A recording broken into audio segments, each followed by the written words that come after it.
ओम नमो नारायण। मेरे मिथुन राशि और मिथुन लगन के मित्रों, बुद्धिजीवी बुध की राशि है ना मिथुन, तो बुध से प्रभावित चाहे आपके चंद्रमा मिथुन में है, चाहे आपका लगन मिथुन है, तो मिथुन राशि बुध के प्रभाव से कैसे आप अलग हो सकते हैं। तो ओम नमो नारायण। एक बार फिर बुद्धिजीवी प्राणियों, आपको समझाना बड़ा कठिन काम है। खैर, बुध का प्रभाव ही ऐसा है। हाँ, जो हम अनुमान लगाते हैं वो थोड़ा बाकी ग्रहों की स्थिति के अनुसार फेरबदल कुछ हो सकता है। बाकी बुध के प्रभाव की बात करें तो वो तो अटल है। तो आपको मैंने पहली वीडियो में बता दिया था कि शनिदेव अष्टम भाव में विराजमान हैं, अभी 1.5 साल और रहने वाले हैं। तो कई मिथुन राशि वाले मित्र अपने ऊपर ढैया लागू किए हुए हैं। सूचनाओं की बाढ़ में बहुत कुछ बह भी रहा है। अब सूचनाएं हैं, इंटरनेट है, ज्ञान है, आप वैसे ही बुद्धिजीवी प्राणी हो। तो कई मित्रों ने अपने ऊपर साढ़े वो ढैया लागू कर ली शनि की। अब बड़ा अजीब लगता है मुझे सोच के, समझ के, बात सुन के। देखो, ऐसे पढ़ के सुन के कोई योग या कोई दोष स्वयं पे लागू नहीं करना चाहिए। हाँ चलो, प्राथमिक तौर पे आपने 50-50, 100-100 कुंडली मिथुन राशि मिथुन लगन की देखी है, उन व्यक्तियों की चेष्टाएं जानी है, उनका उतार चढ़ाव जाना है, तो प्राथमिक तौर पे आप थोड़ा बहुत लागू अपने पे कर भी सकते हो। तो वैसे ही खाली पढ़ लिया और लागू कर ली ढैया अपने ऊपर स्वयं ही, ये ठीक नहीं है। ये सूचनाओं का एक दुष्प्रभाव वाला थोड़ा सा सिस्टम है। बाकी आपकी मर्जी है। तो शनि स्वराशि है, पहली वीडियो में भी बता दिया था, मकर का शनि है। ये आपको दुष्प्रभाव तो नहीं देगा, ये बात आप मेरी नोट करके रख लो। हाँ, ये गूढ़ ज्ञान देगा। यहाँ अब अष्टम भाव है और अष्टमेश अष्टम में है। जब भी किसी भी मित्र का अष्टमेश अष्टम में हो तो वो अपने क्षेत्र में, जैसे जो, क्योंकि हर ग्रह के क्षेत्र बटे हुए हैं अलग अलग, तो अब जो चंचल बुद्धि है, क्योंकि देखो बुध चंचल ग्रह है, पता नहीं साल में कितनी बार बकरी, कितनी बार मार्गी, कितनी बार अस्त होता है। तो उस चंचलता को आपकी लगाम लगाएगा ये अष्टम में बैठ के, ये गारंटी की बात है। चाहे आप मिथुन राशि के हो, चाहे आप मिथुन लगन के हो। तो जो एक तेज बुद्धि, फास्ट बुद्धि आपकी काम करती है, उसके ऊपर थोड़ा सा वो अनुसंधान में चली जाए तो फिर ये शनि आपका काम देगा बहुत जबरदस्त। और वो ज्ञान, वो विद्या, वो प्रैक्टिस, वो जो गूढ़ ज्ञान आपको ये देगा, किसी भी लाइन में आप हो उसी लाइन का ही दे देगा, कोई ऐसी बात नहीं है। क्योंकि कर्म के क्षेत्र शनि से बाहर नहीं है सब। लेकिन एक फर्क है कि आप सोचते हो कि आप बहुत मेहनती हो, जबकि शनि कहता है कि भाई मेहनती तो वो है जो सुबह से शाम तक बेचारा पत्थर ढो रहा है 400 रुपये में। बुद्धिजीवी कहता मैं बड़ा मेहनती हूं। तो उसमें आपको उसको सम्मान देना पड़ेगा कि भाई असली मेहनती तो ये है जो पसीना बहा रहा है। क्योंकि कई बार बुद्धिजीवी सवाल करने लगते हैं ना मेरे से भी, भाई पसीने का और कर्म का सीधा संबंध है। वो एक अलग बात है कि उसके पसीने की कीमत भी बुद्धिजीवी तय करते हैं। खैर, तो अभी काफी कुछ दिमाग में आ रहा होगा। बुध तो अष्टम में जो शनि है, इससे अब आपने काम लेना है। काम कैसा लेना है? कोई भी आपका ह्यूमन राइट से संबंधित यदि क्षेत्र है तो उसमें आप गहराई में चले जाइए, उस विषय में अध्ययन कीजिए। कोई भी आपका श्रम से संबंधित कोई क्षेत्र है, उसके लिए आप ऐसे क्षेत्र में हो तो उसमें आप गहराई से चले जाइए। ये शनि आपको आने वाले समय में फायदा देगा, संघर्ष देगा।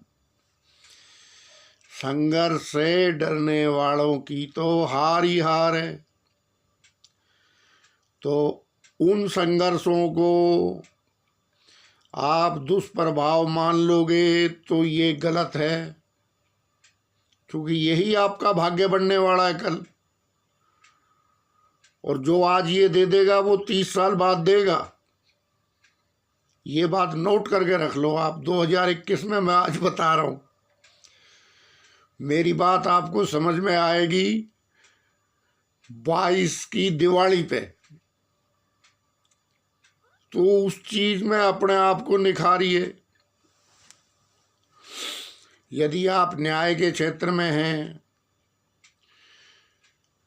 तो उसमें अपने आप को आप निखारिए।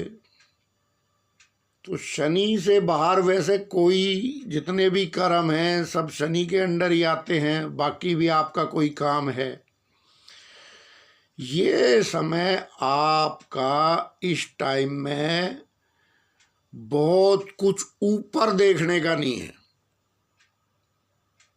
क्योंकि अक्सर बुध प्रभावित व्यक्ति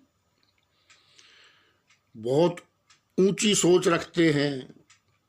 ऊंची सोच रखो, ऊंचे लक्ष्य भी रखो, लेकिन ये समय उन लक्ष्यों के लिए मेहनत का है। बुद्धि की मेहनत, गूढ़ ज्ञान की मेहनत। तो जिस भी क्षेत्र में हो आप, उसमें अनुसंधान बुद्धि ले आइए अब आप, और गहराई तक उतर जाइए। तो फिर देखो शनिदेव आपको विशेष बना देंगे। जिसको आप ढैया कह रहे हो ना, ये ढैया आपको वो ज्ञान देगी कि आप स्वयं हैरान रह जाओगे। क्योंकि जैसे जैसे आप उतरोगे अपने क्षेत्र की गहराई में, क्योंकि शनि के सारे काम दुनियादारी से संबंधित हैं, तो दुनियादारी से संबंधित ज्ञान का भंडार है आजकल।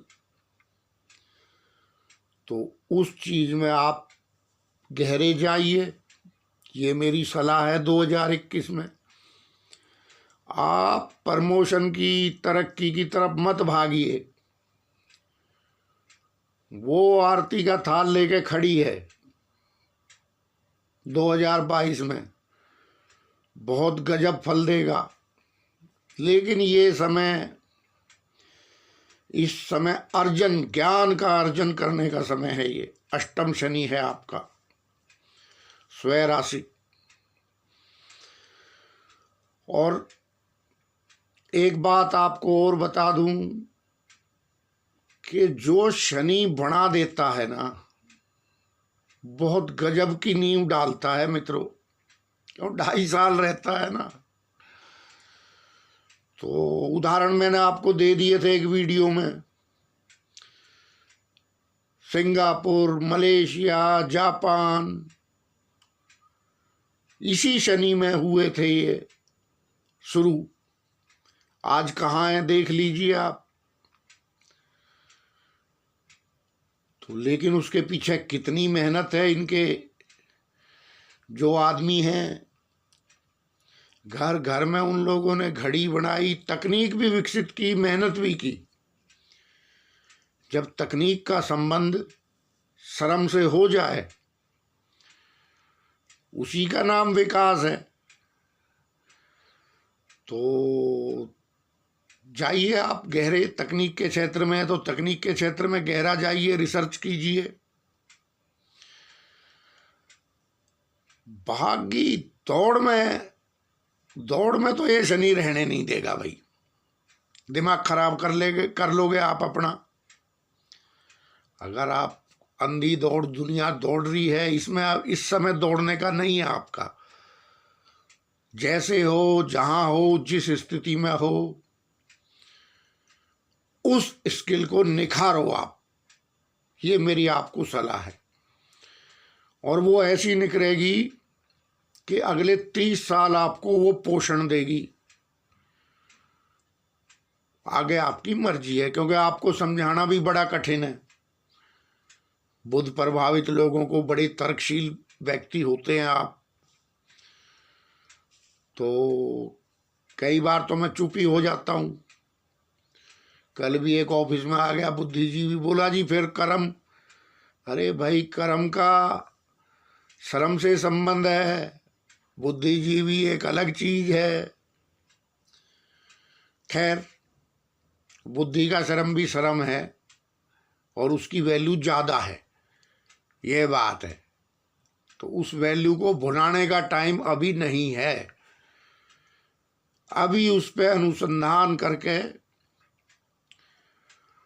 और कुछ विकसित कीजिए। देखो फिर आगे क्या करते हैं शनिदेव भाग्य भवन में पहुंच के कुंभ राशि में। क्योंकि 2 प्रकार की फिर 1 साल बाद स्थिति आएगी मिथुन वालों के लिए। क्योंकि देखो, मैं हूं 80 किलोमीटर मैराथन का एस्ट्रोलॉजर। मैं 100 मीटर की रिले नहीं दौड़ता भाई, उतना स्टेमिना अपने अंदर नहीं है। हम ये 80 किलोमीटर आराम आराम से चलने वाला एस्ट्रोलॉजर। इसीलिए हमारे साथ चलने वाले भी कम ही हैं। लेकिन जो भविष्य देखे वही तो एस्ट्रोलॉजी कहा है। एस्ट्रोलॉजी किसको कहा है? भविष्य में झांकने को। तो अब भविष्य में अगर मैं देखता हूं, तो चाहे मैं शनि देखूं और चाहे मैं राहु देव को देखूं, दुनियादारी के लिहाज से, काम के हिसाब से, बिजनेस के हिसाब से, रोजगार के हिसाब से, किसी भी कार्य में अगर ये 2 ग्रह अनुकूल हो जाएं, तो मित्रों जय जयकार कर देते हैं इंसान की, शनिदेव और राहु देव। क्योंकि ये दुनियादारी के ग्रह हैं। ठीक है, अब मैं देखता हूं फिलहाल, चलो शनिदेव का मैंने आपको समझा दिया। अब राहु देव की बात करते हैं। तो राहु देव 12वें भाव में है, बढ़िया राशि में, शुक्र की में। तो अपने खर्चों पे नियंत्रण रखना है आपको, ठीक है। अपने व्यय पे नियंत्रण रखना है। किसी भी प्रकार का व्यय जरूरत से ज़्यादा आपने नहीं करना है, क्योंकि यही राहु फिर जब शनि सही स्थिति में होंगे, भाग्य भवन में होंगे, तो लाभ भाव में राहु होंगे। अब आप कल्पना कर सकते हो। और जब ये दो ग्रह अनुकूलता में हों और स्वयं शनि जब राहु को देखे भाग्य भवन में बैठ के, तब अपनी लगाना बुद्धि, तेज बुद्धि, कितने बुद्धिमान हो हम भी देखेंगे। साल है, अभी साल तो आराम से है, लेकिन इसका अनुसंधान बुद्धि में यदि उपयोग आज मिथुन वाले कर लेंगे तो साल बाद मेरी बात याद रखेंगे। तो वैसे विदेश यात्रा के लिए राहु बेस्ट है। हमारे एक मित्र कमेंट कर रहे थे, पता नहीं मैं बिना पैसे के कैसे विदेश आ गया। तो भाई जब योग बनते हैं तो सब चले जाते हैं, कोई ऐसी बात नहीं है। आपका अन्न जल दाने दाने पे लिखा है खाने वाले का नाम, और पाई पाई पे लिखा है कमाने वाले का नाम, ठीक है। तो राहु विदेश के लिए आपके अच्छे हैं, आप प्रयास कर सकते हैं अब भी, लेकिन बिना खर्चा पानी किए, क्योंकि खर्चा भी तगड़ा ही करा देगा ये फिर। तो आप अपनी स्किल निखारिए, क्योंकि फिर एक साल बाद राहु लाभ में आने वाला है, और लाभ का राहु आपको पता है बेस्ट पोजीशन राहु की है कहीं एस्ट्रोलॉजिकल, तो वो है 3-6-11। 3-6-11 तो 11वें में रहेंगे राहु देव, और शनि भाग्य में रहेंगे आपके। तो फिर देखो आप कैसी भव्य इमारत तैयार होगी। ये 80 किलोमीटर की मैराथन वाला एस्ट्रोलॉजर तेज बुद्धि वाले को समझा रहा है, अगर समझ जाए तो ना समझे तो जय शंकर की भाई, लगे रहो। क्योंकि अभी तो एक धन भाव को देख रहे हैं, वहाँ कर्क राशि है, तो कर्क राशि जल तत्व आपको बता दिया था, सामने आ गया उत्तराखंड में, और आगे आगे आते रहेंगे। तो ऐसा फ्लड मत लाना जीवन में। कुटुंब भाव को देख रहा है शनि, क्लेश मत करना, क्योंकि देखो जब हमारी कामनाएं असीमित हो जाती हैं तो हमारे क्लेश भी असीमित हो जाते हैं।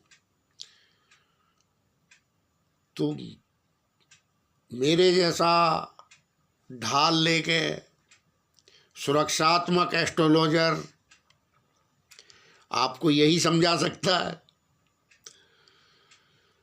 तीसरी दृष्टि भी 10वें भाव पे है, तो कार्य क्षेत्र से भी चैलेंज आते रहेंगे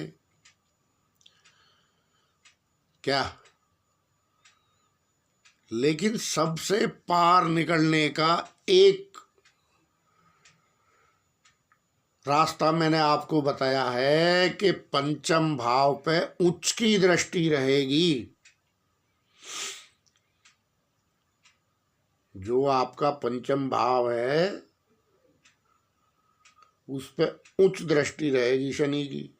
अब उच्च दृष्टि का मतलब ये है कि बुद्धि जो है ना आपकी, उसको शनि के हिसाब से ढाल लो, या बुध वाली शरारतें छोड़ दो, इसको अनुसंधान में उतार लो कि कैसे हम जीवन में आगे बढ़ सकते हैं, भविष्य की प्लानिंग के लिए अपना समय दो आप 15 मिनट रोज।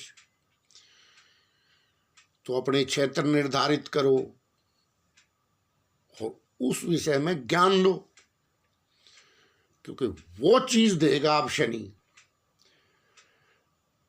कर्म क्षेत्र में हलचल रखेगा तीसरी दृष्टि से, सप्तम दृष्टि से कुटुंब में हलचल रखेगा, लेकिन जो दशम दृष्टि है ये काम की है बड़े, और ये 30 साल बाद आएगी। तो ठीक है, प्रयास करो। बहुत नए नए क्षेत्र निकल रहे हैं विश्व में रोज, तो किसी भी विषय में ज्ञान अर्जन करो आप। ये ज्ञान अर्जन का समय है, नींव भरने का समय है। भव्य इमारत की परिकल्पना अपने मन में रखते हुए एक दिन में कोई इमारत नहीं बन जाती है, लेकिन बनेगी और गजब का बढ़िया योग आएगा। लेकिन उससे पहले छोटी छोटी दौड़ में यदि आपने अपने आप को इतना असंतुलित कर लिया, तो फिर उस समय आप लाभ उठाने के लायक भी नहीं रहोगे उतना। तो धीरज रखो। धीरज का दूसरा नाम शनि है। किसी भी विषय में गहरी पकड़ करो, क्योंकि 1-1.5 साल बाद मुझे बहुत बढ़िया दिख रहा है। और एस्ट्रोलॉजिकली कह रहा हूँ, ये बात भले ही आप नेट पे पढ़ लेना कि 11वां राहु और भाग्य का स्वामी भाग्य में हो और वो शनि हो। ये चीज लागू करके चलो, इसकी प्लानिंग करके चलो। क्या बाकी आगे आपको बताते रहेंगे। हम तो भाई 80 किलोमीटर के मैराथन वाले हैं, इसलिए मेरा थोड़ा सा बुद्धि जीवी प्राणियों से पटती भी कम है, क्योंकि वो अपनी हवा में रहते हैं तर्क वितर्क। तो भाई कर जा, बहुत तर्क वितर्क इतनी दुनिया पड़ी है, आप नहीं पढ़ते इन चक्रों में, ठीक है ना। फिर भी किसी को समझ आ गई हो तो अपना ज्ञान अर्जन करे। ओम नमो नारायण।